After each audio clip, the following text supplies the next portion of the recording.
ओम भास्कराय नमः। हरे कृष्ण। आप सभी का दिन शुभ हो। प्रिय श्रोताओं, आज दिनांक है 13 दिसंबर, दिन है शनिवार और आज है पौष मास के कृष्ण पक्ष की 9वीं और 10वीं तिथि। 9वीं तिथि आज शाम 4:37 तक रहेगी। इसके बाद में 10वीं तिथि प्रारंभ हो जाएगी और आज ब्रह्म मुहूर्त सुबह 5:27 से 6:15 तक रहेगा। सूर्योदय होगा सुबह 7:03 पर, सूर्यास्त होगा शाम 5:38 पर और आज हस्त नक्षत्र पूरा दिन रहने वाला है। इसके अलावा आयुष्मान योग सुबह 11:17 तक रहेगा। बाद में सौभाग्य योग प्रारंभ हो जाएगा। राहु काल सुबह 9 बजे से 10:30 बजे तक रहेगा। आज आप सुनने वाले हैं पौष मास महात्म्य में आगे की कथा। उससे पहले आज आप हर दिन सुनी जाने वाली सीता नित्यनेम की कहानी सुनेंगे और सभी कथाओं के अंत में लपसी और तपसी की कहानी भी सुनेंगे, जिनके बिना सुनी गई कथाओं का पुण्य फल पूरा प्राप्त नहीं होता है। इस कहानी को सीता माता कहती थी और प्रभु श्री राम सुना करते थे। एक दिन श्री राम भगवान को किसी काम के लिए बाहर जाना पड़ा तो सीता माता कहने लगी कि भगवान, मेरा तो 12 वर्ष का नित्यनेम है, अब आप बाहर जाएंगे तो मैं अपनी कहानी किसे सुनाऊंगी। तब श्री राम ने कहा कि सीते, आप कुएं की पाल पर जाकर बैठ जाना और वहां पर जो भी औरतें पानी भरने आएंगी उन्हें अपनी कहानी सुना दिया करना। सीता माता कुएं की पाल पर जाकर बैठ गई। तभी एक स्त्री आई। उसने रेशम की जरी की साड़ी पहन रखी थी और सोने का घड़ा ले रखा था। सीता माता उसे देखकर कहने लगी, बहन, मेरा 12 वर्ष का नित्यनेम सुन लो। पर वह स्त्री बोली कि मैं तुम्हारा नित्यनेम सुनूंगी तो मुझे तो घर जाने में देर हो जाएगी और मेरी सास मुझसे झगड़ा करेगी। इसलिए उसने कहानी नहीं सुनी और अपने घर चली गई। लेकिन उसके घर जाते ही उसकी रेशम जरी की साड़ी फट गई। सोने का घड़ा मिट्टी के घड़े में बदल गया।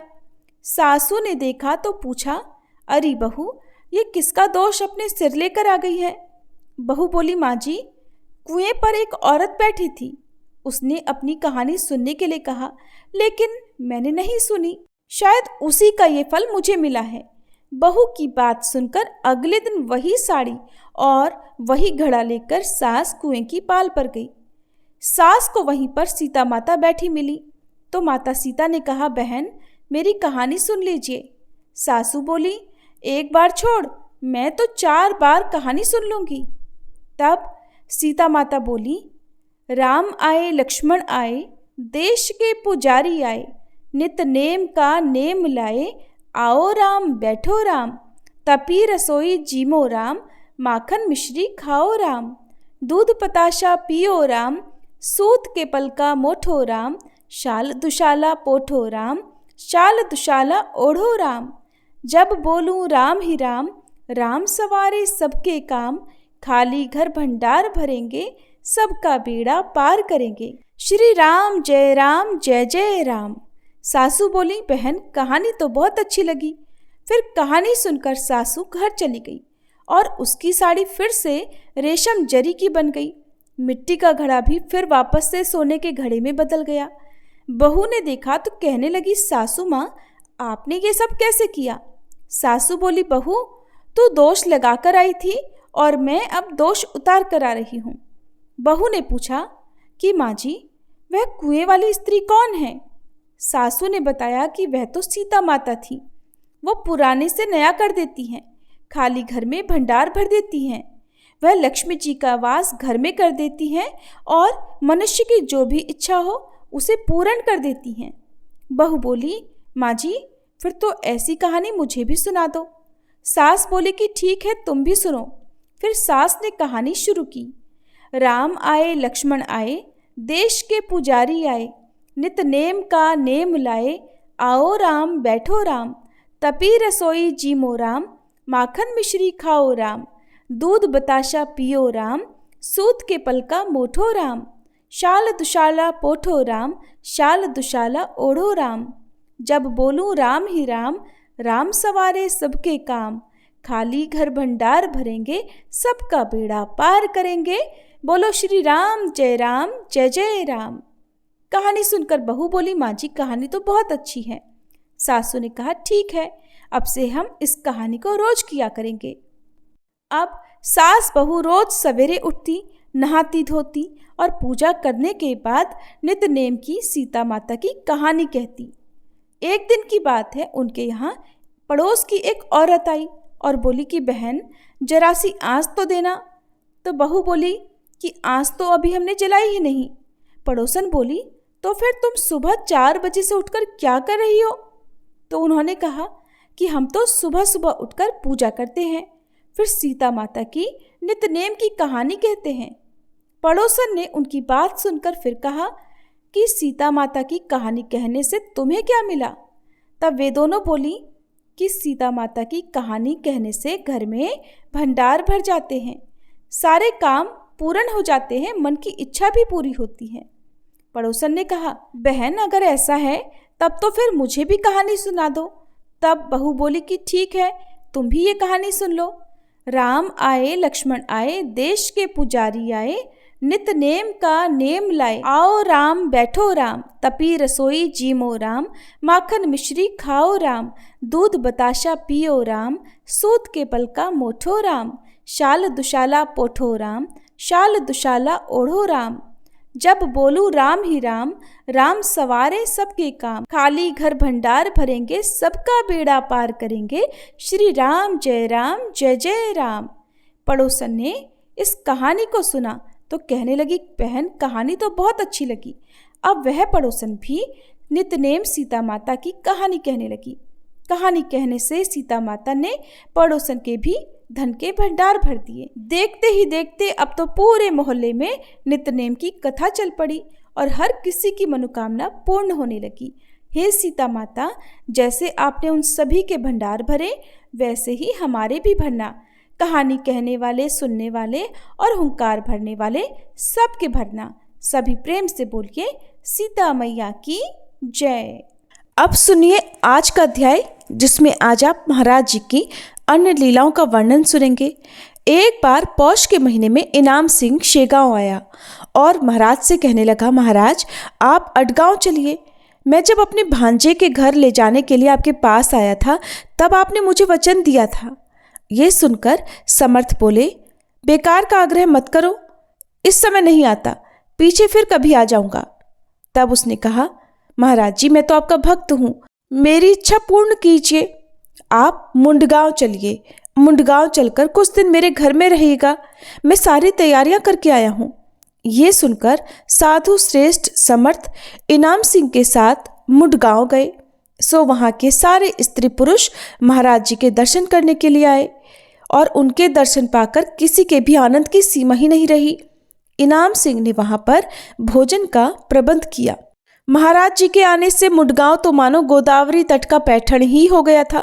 पैठण में संत एकनाथ और मुंडगांव में संत गजानन। सो वहाँ पर अनेक भजन मंडलियाँ मुंडगांव में आई। आचारी लोग भोजन सिद्ध करने आए। आधी सिद्धता होने पर महाराज इनाम सिंह से बोले, इनाम सिंह आज तो रिक्त तिथि चतुर्दशी है, भोजन का प्रयोजन पूर्णिमा को रखो। तब इनाम सिंह ने कहा, महाराज भोजन तो सिद्ध हो गया है, आपके दर्शन को अपार लोग जमा हो गए हैं आपका प्रसाद ग्रहण करने के लिए। तब महाराज जी ने कहा, इनाम सिंह व्यवहारिक दृष्टि से तो तेरा कहना ठीक है, किंतु जगदीश्वर को यह मान्य नहीं है। तुम प्रापंचिक लोगों को ऐसा लगता है कि सब तुम्हारे मन जैसा ही हो, किंतु यह अन्न उपयोग में नहीं आएगा। इसके बाद तो भोजन के लिए पंगतें बैठ गईं। तभी अचानक पूरा आकाश बादलों से ढक गया।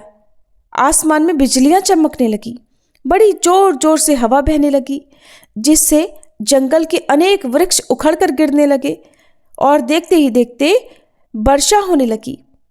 क्षण भर में ही चारों ओर पानी ही पानी जमा हो गया। ये देखकर दुखी मन से इनाम सिंह महाराज जी से बोला, भगवान कल तो इस तरह ना हो, इस पर्यजन का निवारण कीजिए। ये बरसात का समय तो नहीं है, ये अपना नाश करने अचानक ही आ गया, और अगर इस समय वर्षा होगी तो खेती को तो बड़ा नुकसान होगा। तब सब लोग तो यही कहेंगे कि इनाम सिंह के भोजन का प्रयोजन हमें पीड़ाकारक हो गया। ये तो अच्छा पुण्य संचय है। इस पर महाराज बोले, इनाम सिंह चिंता मत करो, ये पर्जन्य कल तुम्हें धोखा नहीं देगा, अभी मैं उसे रोकता हूँ। ऐसा कहकर पुण्य राशि महाराज आकाश की ओर देखने लगे तो देखते ही देखते आकाश साफ हो गया, चारों ओर धूप खिलने लगी और ये सब क्षण भर में ही हो गया। संतों की महिमा अगाध होती है। दूसरे दिन पूर्णिमा को भोजन हुआ। ये नियम आज भी मुंडगांव में चल रहा है। इनाम सिंह ने अपनी संपत्ति महाराज के चरणों में समर्पित कर दी। मुंडगांव के सभी लोग समर्थ भक्त हो गए। उनमें पुंडलीक भोकरे नाम का एक तरुण युवक महाराज जी का भक्त था और ये उकीरडिया नामक कुंभी का पुत्र था, जो युवावस्था में ही भगवान का भक्त हो गया था। बराड़ में उकीरडिया नाम प्रसिद्ध है और इसकी कथा इस प्रकार है कि जब संतति जीवित नहीं रहती, यानी जब संतान होकर भी बार बार मर जाती है, तो उकीरडा नाम रखा जाता है। तेलंगाना में इसी तरह पेटैया नाम रखा जाता है। ये पुंडलीक वाद्य पक्ष में नियमित रूप से महाराज के दर्शन करने को शेगांव में आया करता था। जैसे वारकरी संप्रदाय के लोग वाद्य पक्ष में देहू आलंदी दर्शन करने को आते हैं, जो कि इंद्रायणी के किनारे है। ठीक वैसे ही भक्ति भाव से वाद्य पक्ष शेगांव की वारी करता था, यानी शेगांव में आता था। एक बार वराड़ में ग्रंथि सन्निपात यानी प्लेग बहुत जोर से फैल गया। प्लेग महामारी होती है जिससे अब लोग गांव से बाहर रहने लगे।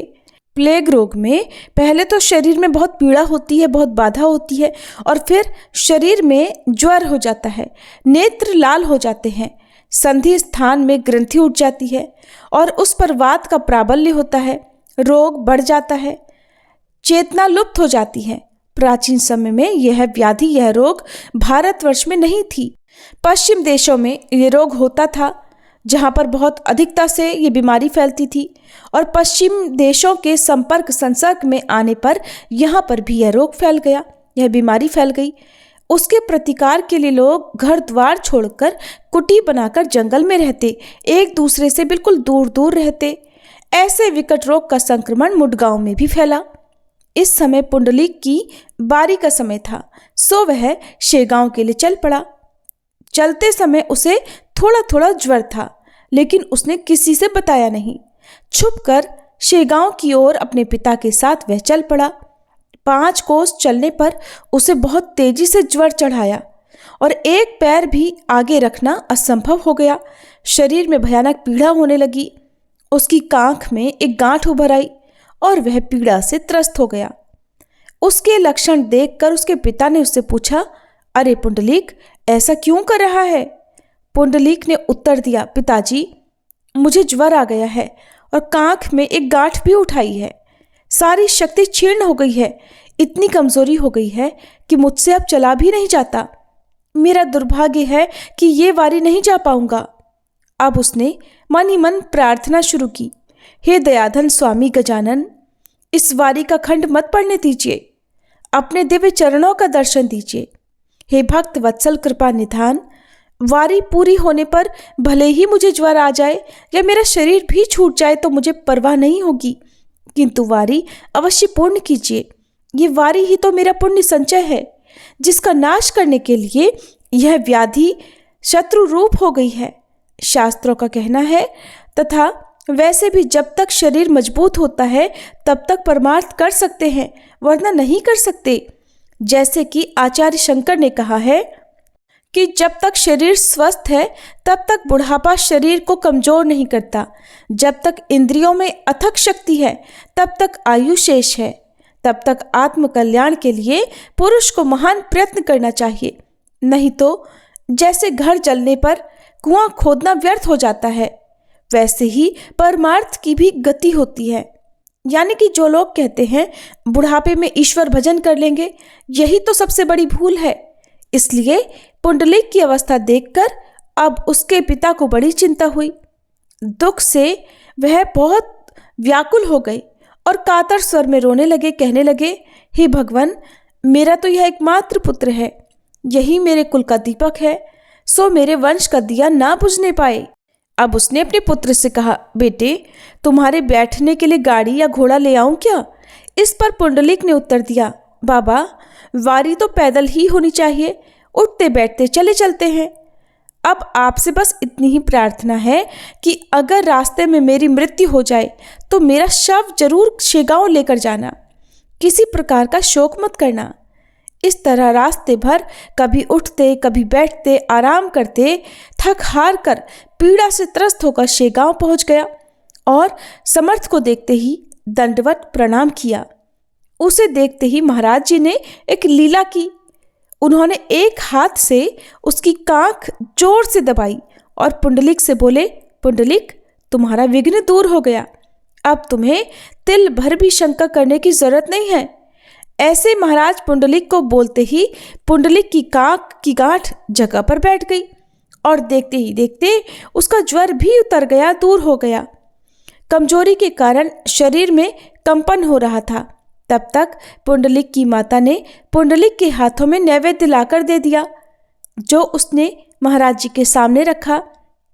उनमें से तो कौर उठाकर महाराज जी के मुंह में डाले, जिससे अब पुंडलिक का कंपन भी बंद हो गया और वह पहले की तरह हष्टपुष्ट हो गया। हाँ, थोड़ी कमजोरी बाकी थी। ये देखिए गुरु भक्ति का साक्षात फल। आंखें खोल कर देखिए, योग्य गुरु रहने पर की हुई सेवा कभी व्यर्थ नहीं जाती। कामधेनु अगर घर पर हो तो क्या इच्छाएं अधूरी रह सकती हैं? विधिवत वारी करके पुंडलिक अब मुंडगांव आया। जो भी इस चरित्र का पाठ करेगा या श्रवण करेगा, उसके विघ्न भी उसी प्रकार नष्ट हो जाएंगे जैसे पुंडलिक के नष्ट हुए। संत चरित्र केवल कथा कहानी नहीं बल्कि अनुभूति की खदान होती है, किंतु मन में संत कथा पर अविश्वास कभी नहीं आना चाहिए। एक बार मेहकर तहसील में एक देहात का रहने वाला बंडू तात्या नाम का ब्राह्मण था। वह ब्राह्मण सदाचार संपन्न, उदार मन का और बहुत उत्तम प्रापंचिक था। इस बंडू तात्या के यहाँ पर सदैव अतिथि आया करते और गृहस्थ होने के कारण वह उनकी सरबराई यानी कि उनकी अगुवाई और उनका स्वागत सत्कार खुले मन से करता। आए हुए अतिथियों का स्वागत सत्कार इस प्रकार धूमधाम से करने के कारण उसका संचित धन समाप्त हो गया और उसे अब कर्ज लेने की नौबत आ गई। साहूकार के यहाँ पर उसका घर द्वार सब कुछ, यहाँ तक कि गहने आदि भी रखने पड़े, फिर भी उसके ऊपर बहुत भारी कर्ज हो गया। घर के बर्तन, घर की हर वस्तु तक सब कुछ बिक गया और नौबत ये आ गई कि अब बेचने के लिए उसके पास कुछ भी नहीं बचा। ऐसी विपत्ति आ पड़ी। साहूकार लोग नौकरों को भेजकर वसूली मांगते थे। कठिनाई तो यहाँ तक आ पहुंची कि अब उस ब्राह्मण के पास मध्याह्न का भोजन जुटाना भी मुश्किल हो गया। अब कोई उसे उधार नहीं देता था। ऐसी अवस्था आने पर वह आत्महत्या के लिए तैयार हो गया, क्योंकि धन समाप्त होने पर प्रपंच का कोई मूल्य ही नहीं रह जाता। जो प्रपंच सुख का स्थान लगता है, वही धन समाप्त होने पर दुख रूप हो जाता है। ये तो सामान्य न्याय है। बंडू तात्या ब्राह्मण सोचने लगा कि जीवन कब और कैसे कहाँ दिया जाए। अफीम खाकर मरने को भी पैसा नहीं। अगर कुएं में गिरता हूं तो कोई ना कोई आकर बाहर निकाल ही लेगा, सो ना तो जिया जाएगा ना ही कोई लाभ होगा। सब लोगों में इतना अपमान होगा और आत्महत्या के अपराध में सरकार दंडित करेगी सो अलग। ऐसा विचार करके प्रपंच को अंतिम नमस्कार करके वह घर से चल पड़ा। हिमालय में जाकर आत्महत्या करने पर न तो कोई अपकीर्ति होगी, न ही आत्महत्या का दोष लगेगा। और अपनी पहचान छुपाने के लिए उसने एक लंगोट पहनकर शरीर पर भभूति लगा ली। श्रोताओं, संभावित को जन निंदा का भय हमेशा रहता है। चलते चलते वह अपने मन में सोचने लगा कि चक्र धारण करने वाले भगवान विष्णु मुझ पर ऐसी अवकृपा क्यों? आपको मेरी सुधि क्यों नहीं है प्रभु? हे नारायण, मेरा तो आप पर पूर्ण विश्वास है। आप तो भिक्षुक को राजा कर सकते हैं, ऐसा मैंने पुराणों में सुना है। हे नारायण, मुझे तो लगता है कि ये व्यर्थ ही आपका चरित्र रंगाया है, क्योंकि मुझे तो ये असत्य लग रहा है। श्री हरि, अब मैं जीवन देता हूँ, किंतु इस हत्या का पाप अपने ऊपर मत लेना। वैसा मन में विचार कर टिकट लेने वह रेलवे स्टेशन पर गया। वहां उसे एक ब्राह्मण मिला।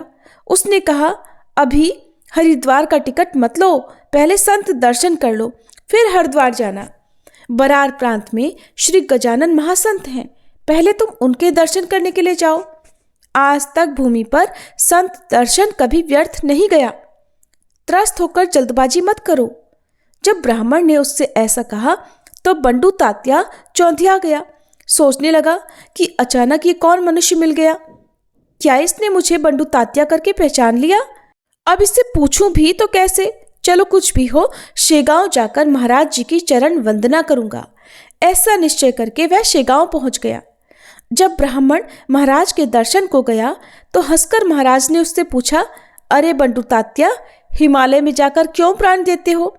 अरे आत्महत्या तो कभी नहीं करनी चाहिए, क्योंकि श्रुति कहती है कि आत्महत्या करने वाले घोर नरक में पड़ते हैं। अरे कभी हताश नहीं होना चाहिए और इष्ट सिद्ध के लिए तो कभी भी प्रयास नहीं छोड़ना चाहिए। अभी अगर प्रपंच से त्रस्त होकर आत्महत्या करेगा तो फिर ये संचित भोगने के लिए तुझे पुनर्जन्म लेना ही पड़ेगा, और भोग भोगने से ही नष्ट होते हैं। गंगा जी में प्राण देने के लिए हिमालय में मत जा। जा जल्दी अपने गांव को वापस लौट जा। टिकट लेते समय तुझे मिलने वाला ब्राह्मण कौन था? क्या तूने उसे पहचाना? अब एक क्षण भर भी यहाँ मत ठहरो, शीघ्र अपने घर लौट जाओ। तुम्हारे मल्ले में एक महिषासुर है। उसके पूर्व दिशा में बबूल के झाड़ के पास रात को दूसरे पहर भूमि खोदो, और तुम अकेले ही यह सब करना। 3 फुट नीचे तुम्हें धन मिल जाएगा। उसे देकर ऋण मुक्त हो जाओ। स्त्री पुत्र आदि का त्याग मत करो, और झूठा वैराग्य तो बिल्कुल धारण मत करो। ऐसा सुनकर वह ब्राह्मण बड़ा प्रसन्न हुआ और शरीर की भभूति पोंछकर जल्दी ही अपने देहात आ गया। रात के समय महाराज के कहे अनुसार मल्ले में महिषासुर के पूर्व में बबूल के नीचे वह खुदाई करने लगा। प्रिय श्रोताओ, 3 फुट खोदने पर उसे सचमुच तांबे का एक हंडा मिला जिसका मुंह बंद था। उस ताम्र पात्र में 400 स्वर्ण मुहरें थी। उन्हें लेकर जय जय सद्गुरु गजानन करके वह नृत्य करने लगा, और उस धन से उसने सारा ऋण चुकता कर दिया। मल्ला गिरवे पड़ा था, वह छुड़ा लिया। गजानन महाराज की कृपा से प्रपंच की अवस्था फिर से ठीक हो गई। अब दुख के दिन बीत गए थे। बाद में वह शेगांव आया और यहाँ बहुत सारी मात्रा में दान धर्म किया। गजानन महाराज के चरणों में अनन्य भाव से लीन हो गया। तब महाराज ने उसे कहा, अरे मुझे क्यों वंदन करता है? जिसने धन दिया उसका वंदन करो। अब आगे से संभाल कर रहना। सदैव खर्च करना चाहिए। सब लोग सुख की संगति होते हैं।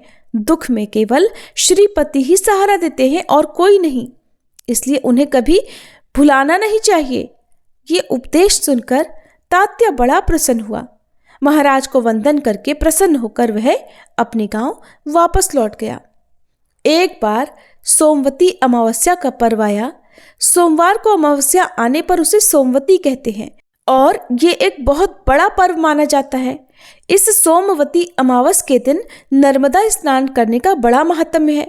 पुराणों में कहा गया है कि इस दिन नर्मदा स्नान अवश्य करना चाहिए।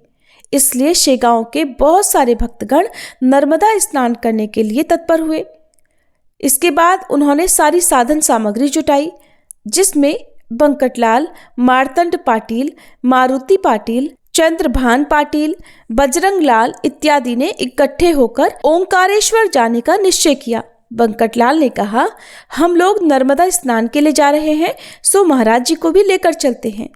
चारों मठ में आकर प्रार्थना करने लगे महाराज जी से, महाराज हम लोगों के साथ नर्मदा स्नान को चलिए। आपके साथ रहने पर हम लोगों को काल का भय भी नहीं लगता। आप चलकर हमें ओंकारेश्वर के चरणों पर डालिए। ये अधिकार माता को छोड़कर अन्य किसी को नहीं है। हमारी यही प्रार्थना है कि आप बस हमें नर्मदा लेकर चलिए। आपके बिना हम तो यहाँ से नहीं हिलेंगे। माता ही बालकों की जिद को पूरा करती है। तब महाराज ने कहा, अरे नर्मदा मेरे पास मठ में है, मठ में बैठकर नर्मदा स्नान कर लूँगा, तुम सब लोग जाओ। वहीं पर प्राचीन काल में बलशाली मांधाता राजा हुए हैं, जिनकी कीर्ति पूरे संसार में व्याप्त है। यहीं पर जगत गुरु श्री शंकराचार्य जी ने जगत उद्धार करने के लिए अपने गुरु पूज्यपाद गोविंद जी से संन्यास दीक्षा प्राप्त की थी। तुम लोग जाकर मेरी नर्मदा से मिलो, किंतु जिद करके मुझे मत लेकर जाओ। अब मेरे लिए पर्व का कोई प्रयोजन नहीं रह गया। ये सुनकर चारों ने तो महाराज जी के चरण पकड़ लिए। महाराज, कुछ भी हो वहां तक आप जरूर चलो, झट से स्नान करके हम लौट आएंगे। महाराज जी ने कहा, ठीक है, तुम लोग तो बड़े दाम्भिक लगते हो। इस कुएं में नर्मदा है, अगर इसको छोड़कर हम नर्मदा स्नान को जाएंगे तो स्वाभाविक रूप से ये क्रुद्ध हो जाएगी। इसीलिए कहता हूं कि तुम लोग जाओ, मेरे लिए आग्रह मत करो, इसी में तुम्हारा कल्याण है। तब मारुति और चंद्रभान पाटिल कहने लगे, महाराज, आपके बगैर तो हम लोग नहीं जाएंगे। तब महाराज ने कहा, मेरे वहां जाने पर अगर कुछ भी उल्टा हुआ तो फिर मुझे दोष मत देना। फिर भी उन्होंने आग्रह करके महाराज जी को साथ लिया और वे सभी महाराज जी सहित ओंकारेश्वर पहुंच गए। वहां पर सोमवती अमावस के पर्व के लिए स्त्री पुरुषों की अपार भीड़ थी। इतनी भीड़ थी कि चींटी तक को जाने की जगह नहीं थी। नर्मदा के सारे घाट खचाखच भरे हुए थे। हर कोई मंदिर में जाने को तत्पर था और हर मंदिर जाने को बड़ी भीड़ लगी हुई थी। कुछ लोग स्नान करने के लिए नर्मदा जी में उतरे, कुछ लोग संकल्प सुनने लगे, कुछ बिल्वपत्र लेकर दर्शन करने के लिए मंदिर जाने लगे, तो कुछ लोग बर्फी पेड़ा मावा खाने लगे। जत्थे के जत्थे भजन में लगे हुए थे। पर्व समाप्ति तक मंदिर में बड़ी भारी भीड़ थी। किसी का शब्द किसी को सुनाई नहीं देता था। अत्यंत रमणीय ऐसे उस ओंकारेश्वर में नर्मदा नदी के किनारे पद्मासन लगाकर महाराज जी बैठ गए। अभिषेक करने वालों की बड़ी भारी भीड़ थी। अब चारों दर्शन करके आए और महाराज जी से बोले, महाराज, अब हम लोग सड़क से जाने के विचार को छोड़कर जल मार्ग से ही भेड़ाघाट चलेंगे, क्योंकि बड़ी भीड़ है। बैलगाड़ियां भी रास्ते में बहुत है। आप हमारे साथ थे, इसीलिए हम लोग पहले पहुंच गए, नहीं तो दूसरी गाड़ियों के तो बैल बड़े उद्दंड थे, इसलिए गाड़ी में जाना निर्भय नहीं। इसलिए हम लोग नौका से ही शांतिपूर्वक स्थान जाएंगे। ये देखिए महाराज जी, नौकाएं चल रही हैं। तब महाराज जी ने कहा, मुझसे कुछ मत पूछो, मैं तो वचनबद्ध हूँ। तुम जैसे जाओगे, जहाँ जाओगे, मुझे जहाँ बिठाओगे मैं बैठ जाऊँगा। उनके ऐसा कहने पर सभी लोग महाराज जी के साथ नाव पर बैठकर भेड़ाघाट जाने के लिए नदी के रास्ते से जाने लगे। नदी में बीच में नौका एक चट्टान से टकरा गई, जिससे एक पटरी में छेद हो गया। अब उसी छेद से नाव में पानी आने लगा। ये देखकर मल्लाह लोग नदी में छलांग लगा गए, किंतु महाराज जी तो बेफिक्री से निर्भयता से बैठे हुए गण गण गणांत बोलते रहे, और ऐसा भजन वो हमेशा किया करते थे। अब तो मार्तंड पाटिल, बजरंग लाल, मारुति पाटिल ये सब बहुत घबरा गए। मारे घबराहट और भय के उनकी छाती उड़ने लगी, उनकी सांस ऊपर नीचे होने लगी। चारों समर्थ से बोले, हे दयालु, हम लोग अपराधी हैं, आपका कहना नहीं माना, इसीलिए नर्मदा जी ही हमको डुबाने के लिए कालरूप हो गई हैं। गुरुदेव, इससे आगे हम लोग आपकी वाणी वेद समान प्रमाण मानकर चलेंगे, अपनी हट बिल्कुल नहीं करेंगे। इस संकट से बचाकर हमें शेगांव दिखाइए। इतनी बात करते हुए नौका एक फरलांग दूर चली गई और आधी डूब गई। किनारे के लोग नौका की अवस्था देखकर कहने लगे कि ये 5 व्यक्ति तो अवश्य ही डूबकर मर जाएंगे, क्योंकि नर्मदा में अथाह पानी है। तब गजानन महाराज ने कहा, घबराओ मत, नर्मदा तुम्हारे जीवन को धक्का नहीं लगाएगी। ऐसा कहकर महाराज जी ने नर्मदा जी का स्तवन किया और चारों जन हाथ जोड़कर बैठे रहे। नर्मदा जी की स्तुति महाराज जी इस प्रकार कर रहे थे, नर्मदे मंगले देवी रेवे अशुभ नाशिनी क्षमा स्वाय अपराधम चैशाम दया कुरु मनस्विनी। ऐसी स्तुति कर रहे थे महाराज जी। इतने में ही नौका के अंदर का सारा जल अपने आप बाहर निकल गया और नौका जल के ऊपर आ गई, जो आधी डूब गई थी।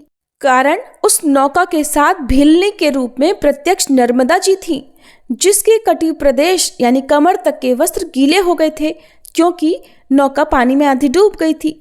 नौका किनारे लगने पर सभी बड़े आश्चर्य से उस स्त्री को और नौका के चित्र को देख रहे थे। वह स्त्री थी, इसलिए हम लोगों के प्राणों की रक्षा हुई। अब उससे लोग पूछने लगे, हे बाला, आप कौन हो, कहाँ की हो, ये तो बताइए, और ये गीले वस्त्र उतारकर हम आपको नए वस्त्र दे देते हैं, आप उन्हें पहनिए। सुनकर नर्मदा जी ने कहा, मैं ओंकार नामक मल्लाह की कन्या हूँ, मेरा नाम नर्मदा है और गीला वस्त्र तो पहनने की हमें आदत ही है। मैं सदैव गीली ही रहती हूँ, नीर ही मेरा स्वरूप है। ऐसा कहकर गजानन महाराज को नमस्कार करके वह क्षण भर में ही अदृश्य हो गई, जैसे घर की बिजली क्षण में उसी में लीन हो जाती है। देखकर सभी लोग और खास तौर पर वे चारों जन बड़ी आनंदित हुई और प्रत्यक्ष नर्मदा महाराज जी के दर्शन को आई, जिससे महाराज जी के अधिकार का पता उन्हें चल सका। बंकटलाल खोजकर पूछने लगा, महाराज जी ये तो बताइए, वो स्त्री कौन थी? हमें बताइए, कुछ तो बताइए ना, कुछ भी छुपाइए मत महाराज जी। तब महाराज जी ने कहा, तुम लोग जो पूछ रहे हो वो सब स्वयं नर्मदा जी ने ही स्पष्ट कर दिया है। ओमकार जो मल्लाह है वही तो ओमकारेश्वर है और ये जल मेरा ही रूप है, ये नर्मदा जी ने स्वयं स्पष्ट कर दिया। अब इसमें शंका की तो कोई जगह नहीं। ये अपने भक्तों को सदैव संकट काल में सहायता देती हैं, इसलिए एक बार इनके नाम का उच्च स्वर से जय जयकार करो। जय जय नर्मदे अम्बे, हमारी सदैव इसी तरह रक्षा करो। ये सुनकर बंकटलाल सहित चारों जन बारंबार महाराज जी के चरणों की वंदना करने लगे और शेगांव में लौटकर आने पर सभी लोगों को ये कथा बताने लगे। आप सब भी प्रेम से बोलिए, नर्मदा मैया की जय। अब सुनिए लपसी और तपसी की कहानी। एक बार की बात है, एक लपसी था और एक तपसी था। तपसी तो भगवान की तपस्या करता था और लपसी सवा सेर की लापसी बनाकर उसका भोग लगाकर जीम लेता था। एक दिन वे दोनों आपस में झगड़ा करने लगे। लपसी बोला, मैं बड़ा हूँ, तपसी बोला, मैं बड़ा हूँ। इतने में ही देवर्षि नारद वहां आए और बोले, तुम दोनों क्यों झगड़ा कर रहे हो? लपसी ने बताया कि हे देवर्षि, मैं बड़ा हूँ, और तपसी ने कहा, मैं बड़ा हूँ। तपसी बोला, मैं सारा दिन भगवान की पूजा करता हूँ, इसलिए मैं बड़ा हुआ। यह सुनकर नारद जी ने कहा कि मैं तुम्हारा फैसला कल कर दूंगा। कार्तिक मास चल रहा था।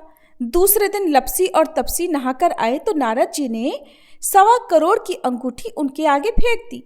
लपसी का ध्यान उस अंगूठी पर नहीं गया। तपसी तपस्या करने बैठा तो उसे जमीन पर पड़ी हुई अंगूठी दिखाई पड़ी और उसे उसने अपने घुटने के नीचे छुपा लिया और तपस्या करने लगा। उधर लपसी लापसी बनाकर उसका भोग भगवान को लगाकर जीमने बैठ गया। इतने में ही देवर्षि नारद वहां प्रकट हुए। उन्हें देखकर दोनों ने उन्हें प्रणाम किया और फिर दोनों ने एक साथ पूछा, बताइए देवर्षि, हम दोनों में से कौन बड़ा है? फिर तपसी ने एक बार फिर कहा कि मैं बड़ा हूँ। लपसी हाथ जोड़कर खड़ा रहा। तब देवर्षि ने कहा कि मैं अभी इस बात का निर्णय किए देता हूँ। फिर देवर्षि ने तपसी को इशारा किया और कहा कि तुम जरा अपना घुटना तो उठाओ। तब तपसी के घुटने के नीचे 1.25 करोड़ की अंगूठी निकली, जिसे देखकर नारद जी बोले, ये अंगूठी तूने चुराई है, तुझे तेरी तपस्या का फल नहीं मिलेगा। तब तपसी बोला, हे नारद जी, मेरी तपस्या का दोष कैसे दूर होगा? नारद जी ने कहा, रोटी बनाकर बाटियां नहीं बनाया तो फल तुझे मिलेगा, ब्राह्मण जिमाकर दक्षिणा नहीं दी तो फल तुझे मिलेगा, साड़ी देकर ब्लाउज नहीं दिया तो फल तुझे मिलेगा, और जो दिए से दिया जलाए उसका फल तुझे मिलेगा।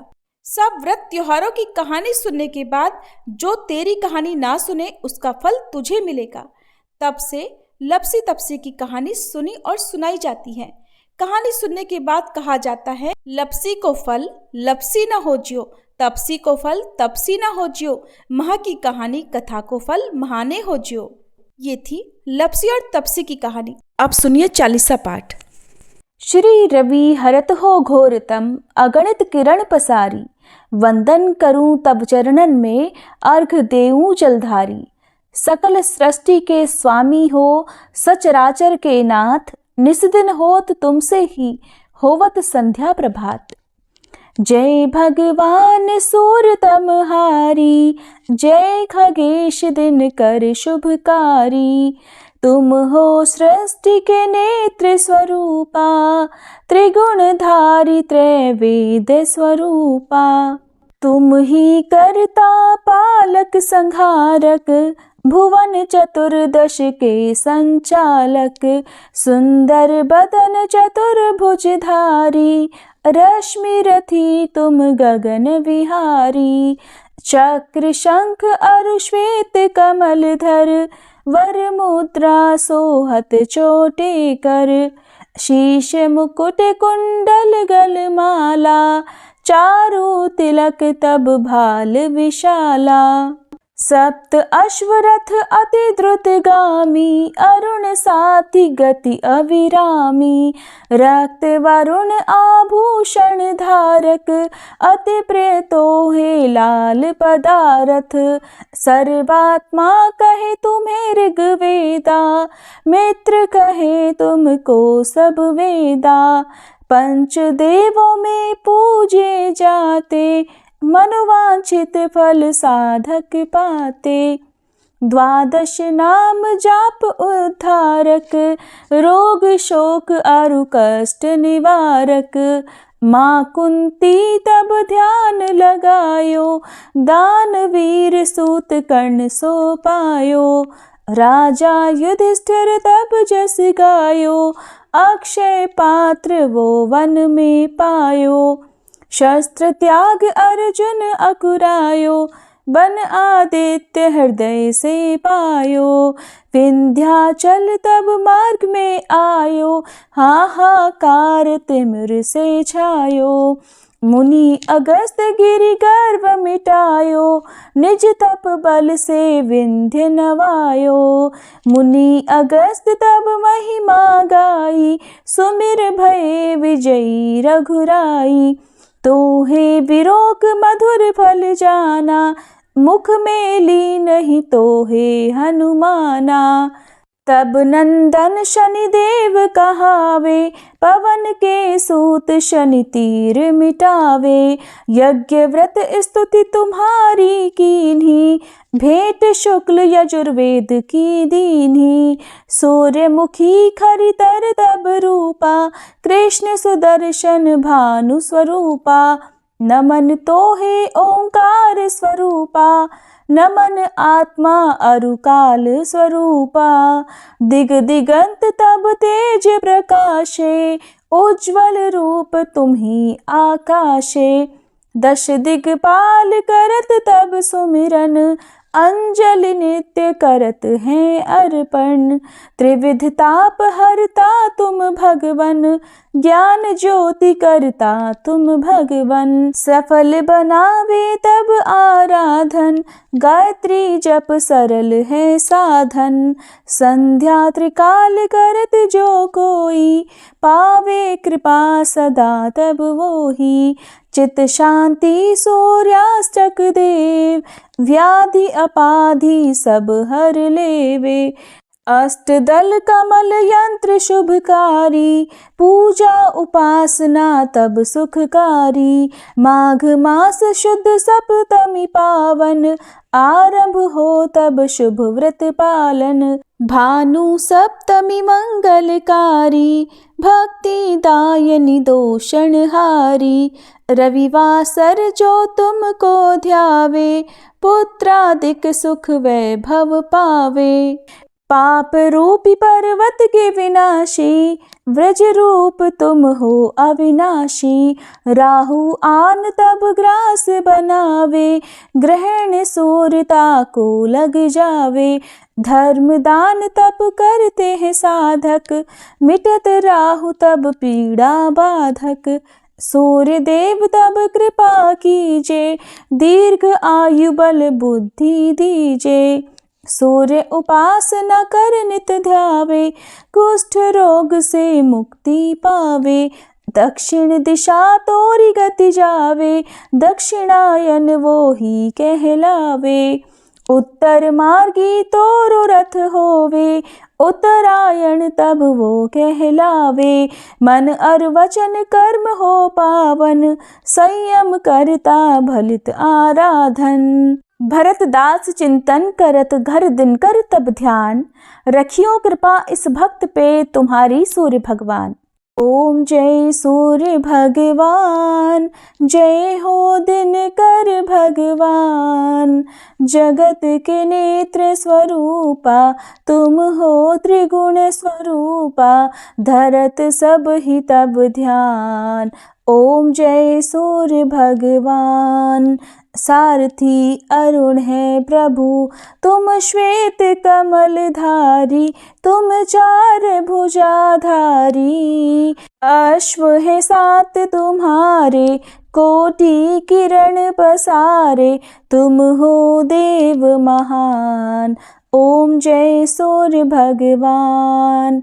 उषा काल में जब तुम उदयाचल आते, सब तब दर्शन पाते। फैलाते उजियारा, जागता तब जग सारा। करे सब तब गुणगान, ओम जय सूर्य भगवान। संध्या में भुवनेश्वर अस्ताचल जाते। गोधन तब घर आते, गोधूली बेला में। हर घर हर आंगन में, हो तब महिमा गान। ओम जय सूर्य भगवान। देव दनुज नर नारी, ऋषि मुनिवर भजते। आदित्य हृदय जपते, स्तोत्र ये मंगलकारी। इसकी है रचना न्यारी, दे नव जीवन दान। ओम जय सूर्य भगवान। तुम हो त्रिकाल रचयिता, तुम जग के आधार। महिमा तब अपरंपार, प्राणों का सिंचन करके। भक्तों को अपने देते, बल बुद्धि और ज्ञान। ओम जय सूर्य भगवान। भूचर जलचर खेचर, सबके हो प्राण तुम्ही। सब जीवों के प्राण तुम्ही। वेद पुराण बखाने, धर्म सभी तुम्हें माने। तुम ही सर्वशक्तिमान, ओम जय सूर्य भगवान। पूजन करती दिशाएं, पूजे दश दिक्पाल। तुम भुवनों के प्रतिपाल, ऋतुएं तुम्हारी दासी। तुम शाश्वत अविनाशी, शुभकारी अंशुमान। ओम जय सूर्य भगवान, ओम जय सूर्य भगवान। जय हो दिनकर भगवान। जगत के नेत्र स्वरूपा, तुम हो त्रिगुण स्वरूपा। धरत सब ही तब ध्यान, ओम जय सूर्य भगवान। ओम जय सूर्य भगवान। जय जय तुलसी भगवती सत्यवती सुखदानी। नमो नमो हरि प्रेसी श्री वृंदा गुण खानी। श्री हरि शीश विरजनी, देहु अमर वर अम्ब। जनहित हे वृंदावनी, अब न करहु विलंब। धन्य धन्य श्री तुलसी माता, महिमा अगम सदा श्रुति गाता। हरि के प्राणहु से तुम प्यारी, हरहि हेतु कीन्हो तप भारी। जब प्रसन्न है दर्शन दीन्हो, तब कर जोरि विनय उस कीन्हो। हे भगवंत कंत मम होहु, दीन जानि जानि छाड़हु छोहु। सुनि लक्ष्मी तुलसी की बानी, दीन हो श्राप कध पर आनी। उस अयोग्य वर मांगन हारी, हो बिटप तुम जड़ तनुधारी। सुनि तुलसी ही श्रव्योत ही ठामा, करहु वास तुहु नीचन धामा।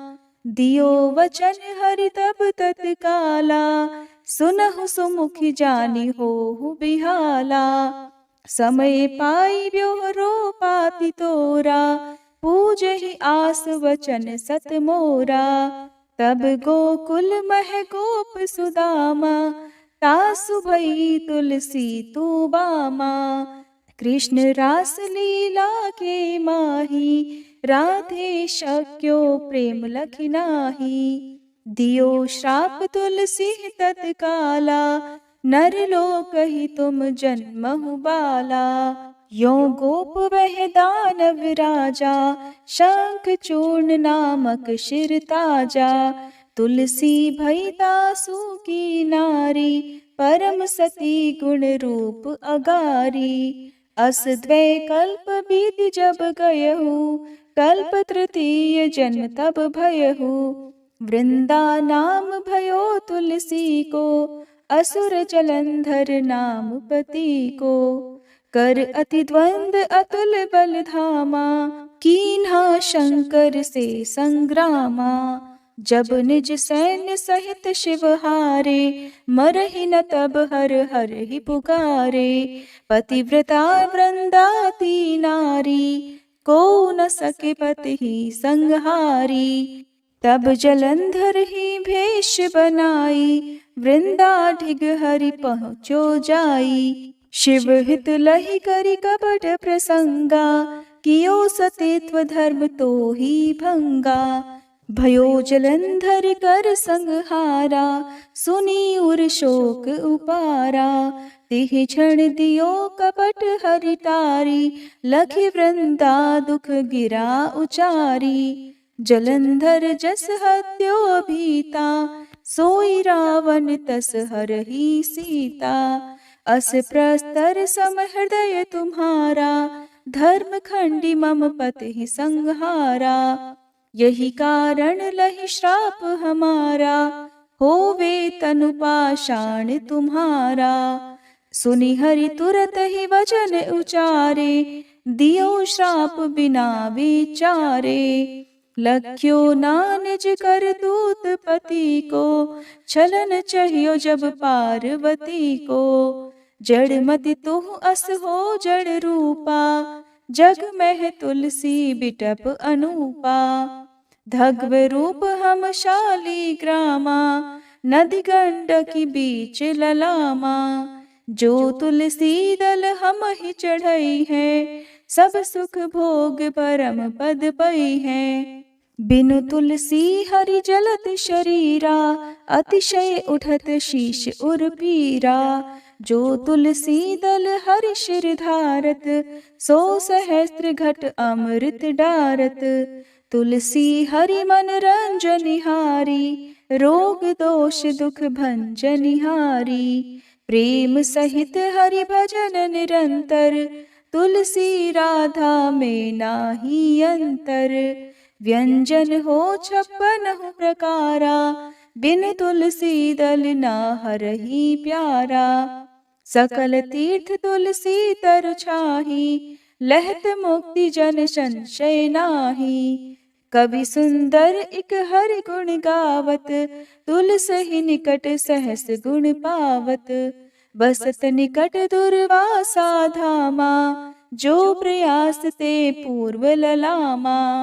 पाठ करहि जो नित नर नारी, हो ही सुख भाषहि त्रिपुरारी।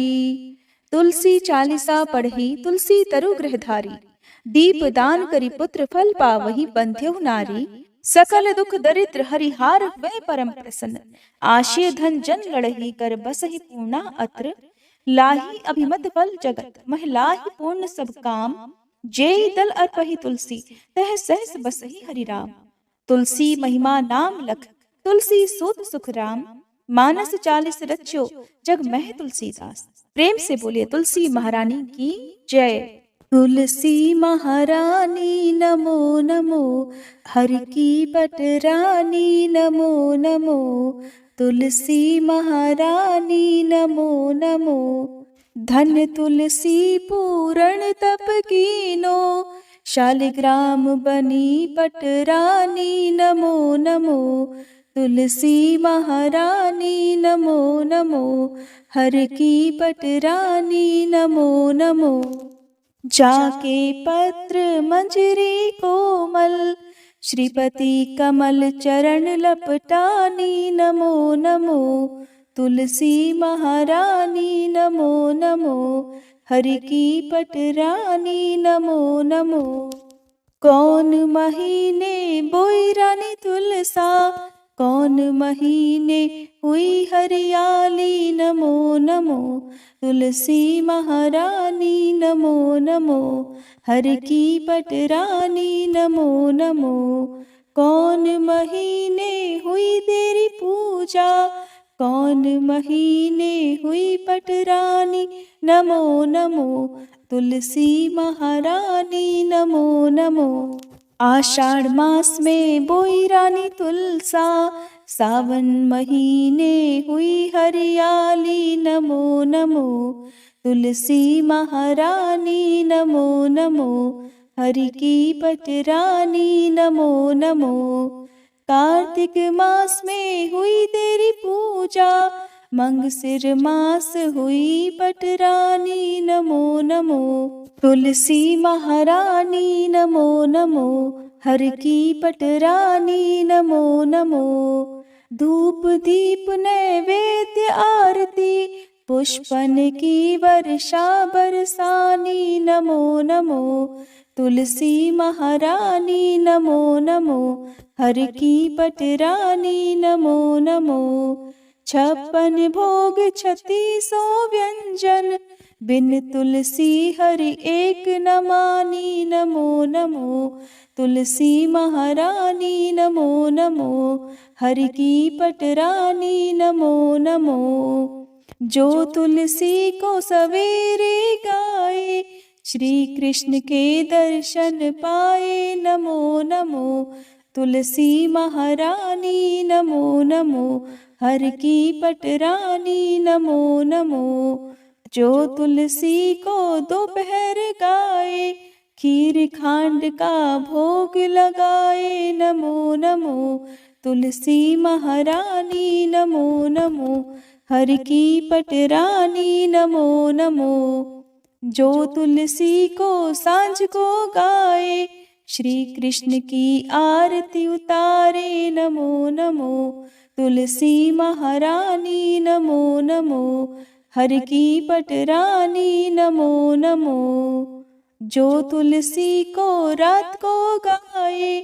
श्री कृष्ण के चरण दबाए। नमो नमो तुलसी महारानी, नमो नमो हर की पटरानी। नमो नमो सब सखी मैया तेरो यश गावे, भक्ति दान दी जय महारानी। नमो नमो तुलसी महारानी, नमो नमो हर की पटरानी। नमो नमो तुलसी महारानी, नमो नमो हर की पटरानी। नमो नमो। प्रेम से बोलिए श्री कृष्ण भगवान की जय, तुलसी महारानी की जय।